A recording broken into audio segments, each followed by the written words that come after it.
Halo semuanya, bersama saya Arman. Jadi beberapa waktu yang lalu aku sempat bikin Instagram Stories. Nah, di story itu aku bikin semacam survei kecil-kecilan gitulah. Nah, di situ aku nanya ke teman-teman Instagram apa yang teman-teman lakuin di waktu luang mereka. Terus jawaban teman-teman ini lumayan beragam. Ada yang baca buku, nonton film, main game, tidur, tidur, ngitung duit, tidur, bernafas. Intinya macam-macam lah kegiatan yang dilakuin teman-teman ini.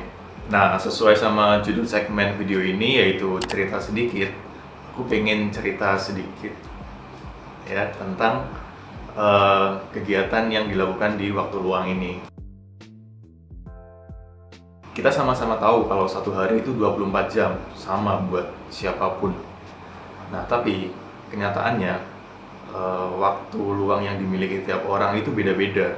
Ada yang sekolah, ada yang kuliah, ada yang kerja, ada yang ngurus rumah, ada yang ngerjain tugas, ada yang sok sibuk. Ya intinya macam-macam lah, kesibukan orang beda-beda. Nah, gara-gara kesibukan orang beda-beda tadi, kondisi tiap orang juga jadi beda. Ada yang capek kerja, terus butuh istirahat. Atau ada yang suntuk karena belajar terus, jadi butuh hiburan. Atau ada yang kerjaannya itu di rumah terus, nggak beraktivitas sosial. Nah, karena itu di waktu luangnya dia butuh ngobrol sama teman-temannya. Atau ada juga yang di tempat kerjanya, di kantor misalnya, banyak banget orang yang beraktivitas di sana, jadinya di waktu luangnya dia butuh menyendiri. Kita kan sering tuh waktu masih tinggal sama orang tua di rumah, ya atau mungkin sampai sekarang masih, kadang kita kan diomelin tuh, kamu tuh kerjaan tidur terus, atau kamu di rumah main game terus, cari kek kegiatan yang bermanfaat. Mungkin ada beberapa temen yang diomelin kayak gitu, termasuk saya sendiri. Nah, terus pertanyaannya, apa sih kegiatan yang harus dilakuin di waktu luang ini? Jawabannya tergantung sama kondisi kita, tergantung sama kesibukan kita, tujuan hidup kita juga. Berat banget ngomongin tujuan hidup, tapi iya, karena tujuan hidup ini emang penting. Contoh, nih aku punya teman kerja yang dia itu hobi main musik dan dia tuh pengen lah jadi musisi.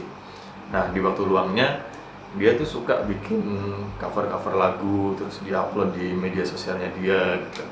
Atau ada juga temanku yang dia itu dari dulu dari SMA itu hobi main game. Di waktu luangnya itu banyak banget dipakai buat main game. Nah, terus sekarang dia itu jadi gamer profesional lah. Dia terjun di dunia e-sport. Hal-hal kayak gitu itu bisa terjadi selama kita punya tujuan. Tapi ya boleh-boleh aja, misalnya kita di waktu luang itu butuh hiburan, main game, nonton film, atau kita butuh istirahat, tidur, nggak ada masalah juga.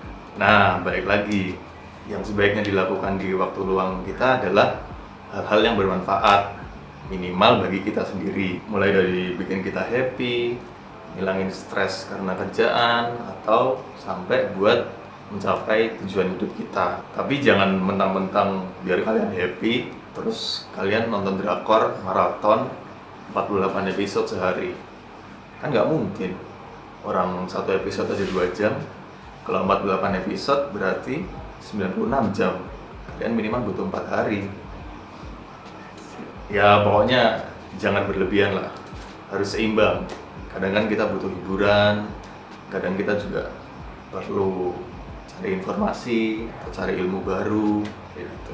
Terus yang lebih baik lagi, ya syukur-syukur waktu luang kita itu juga bisa bermanfaat buat orang lain. Misalnya kita ikut kegiatan-kegiatan sosial yang ada di sekitar kita, atau sesimpel bantuin kerjaan adik misalnya, kalau punya, misalnya adiknya ada tugas terus dibantuin. Kalau ditanya aku waktu luang buat apa, ya kadang aku baca buku, kadang nonton film, kadang main game, kadang istirahat, tidur, kadang ngobrol sama teman-teman. Ya pokoknya disesuaikan sama kebutuhan sama kondisi kita saat itulah. Ya udah, jadi gitu aja cerita kali ini. Makasih buat teman-teman yang udah nonton, semoga bermanfaat. dan sampai ketemu lagi di cerita selanjutnya. Dadah.